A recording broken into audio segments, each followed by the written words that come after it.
నిర్లక్ష్యం ఓ నిండు ప్రాణాన్ని బలి తీసుకోగా మరొకరి ప్రాణాల మీదకి తెచ్చింది. ఓ ప్రముఖ కంపెనీలో జాబ్ వచ్చిందని ఉవ్విళ్లూరిపోయాడు. దీన్ని ఎలాగైనా ఫ్రెండ్స్ తో పంచుకోవాలని వాళ్లకు ఫోన్ చేశాడు. కంగ్రాట్స్ మామా, కంగ్రాట్స్ అంటూ ఫ్రెండ్స్ దగ్గర నుంచి రిప్లై వచ్చింది. దావత్ లేదా అని అడిగారు.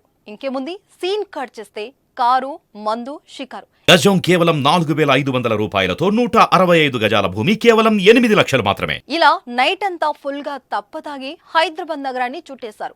తనకు జాబ్ వచ్చిన కంపెనీని కూడా ఫ్రెండ్స్ కి చూపించాడు. దీంతో ఫుల్ గా తాగి అలసిపోయిన వారు పక్కనే ఉన్న ఓ హోటల్లో బిర్యానీ తిని ఇంటికి వెళ్లేందుకు కారులో బయలుదేరారు. పీకల దాకా తాగి బిర్యానీ తిన్న మమ్మల్ని ఎవడ్రా ఆపేది అంటూ కారు స్పీడ్ పెంచారు. రోడ్డుపై వెళ్తున్న ఓ బైకును ఢీకొట్టి స్పీడ్గా వెళ్లిపోయారు. ఈ ప్రమాదంలో ఒకరి మృతి చెందగా మరొకరు తీవ్ర గాయాలై హాస్పిటల్లో ప్రాణాలతో కొట్టుమిట్టాడుతున్నాడు. ఈ ఘటన గత 3 రోజుల క్రితం జరగగా తాజాగా ప్రమాదానికి కారణమైన 5గురిని పోలీసులు అరెస్టు చేశారు. జూబ్లీహిల్స్ డివిజన్ ఏసీపీ హరిప్రసాద్ తెలిపిన వివరాల ప్రకారం సికింద్రాబాద్ తుకారం గేట్ కు చెందిన కొవ్వూరి రిత్విక్ రెడ్డి ఇటీవల అమెజాన్ లో ఉద్యోగం వచ్చింది. ఈ విషయాన్ని తన స్నేహితులతో కలిసి పంచుకున్నాడు. ఈ నెల 23వ తేదీన రాత్రి 10 గంటలకు ఇంటి వద్ద తన బావకారును తీసుకుని తన ఫ్రెండ్ వైష్ణవి ఎక్కించుకుని లాల్పేటకు వెళ్లి మరో ఫ్రెండ్ లోకేష్ రావును ఎక్కించుకున్నాడు. అటు నుంచి మారేడ్పల్లి వెళ్లి అనికేత్, మౌలాలిలో అభిలాష్ ను కారులో ఎక్కించుకుని తుకారం గేట్ దగ్గరకు వచ్చి 4 బీర్లు తీసుకున్నాడు. రిత్విక్ రెడ్డి మద్యం తాగుతూనే కారు నడిపాడు.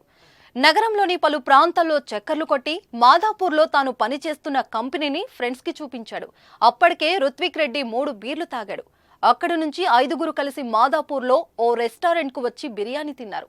తర్వాత 5గురు కలిసి కారులో జూబ్లీహిల్స్ రోడ్ నెంబర్ 36లో ఓ బైకును ఢీకొట్టి ఆగకుండా వెళ్లిపోయారు. ప్రమాదం జరిగాక ఆగకుండా కారులో పంజగుట్ట వరకు వచ్చిన నిందితులు తుకారం గేట్ కు వెళ్తే సీసీ కెమెరాల్లో దొరికే ప్రమాదం ఉందని గ్రహించి బల్కంపేట మీదుగా బాల్నగర్లోని బంధువైన సురేష్ రెడ్డి ఇంటికి వెళ్లి జరిగింది చెప్పారు. ప్రమాదానికి కారణమైన కారును అక్కడే వదిలి మరో కారులో 6గురు కలిసి సంఘటన జరిగిన స్థలానికి వెళ్లారు. అక్కడ జనాలు గుమికూడి ఉండటం, పోలీసుల హడావుడి చూసి భయపడి అక్కడి నుంచి పారిపోయారు. ఈ ప్రమాదంలో బైకు నడుపుతున్న బౌన్సర్ లింగాల తారక్రామ్ అక్కడికక్కడే మృతి చెందగా రాజ్ అనే మరో వ్యక్తి గాయపడ్డాడు. సీసీ కెమెరాల ఆధారంగా పోలీసులు ఆధారాలు సేకరించారు. 12 గంటల్లోనే నిందితులను మైత్రివనం దగ్గర అందరినీ అదుపులోకి తీసుకుని కారును సీజ్ చేశారు. 5గురిని అదుపులోకి తీసుకోగా మరో వ్యక్తి సురేష్ రెడ్డి పరారీలో ఉన్నాడు. చివరకు వీరి సరదా ఓ నిండు ప్రాణాలను బలితీసింది. రోడ్డుపై వెళ్లేటప్పుడు ఇతరులను కూడా దృష్టిలో ఉంచుకుని డ్రైవింగ్ చేయండి. ఎందుకంటే వారికి కూడా ఓ కుటుంబం ఉంటుంది. వారి కోసం ఓ కుటుంబం అంతా ఎదురు చూస్తూ ఉంటుందని గ్రహించండి.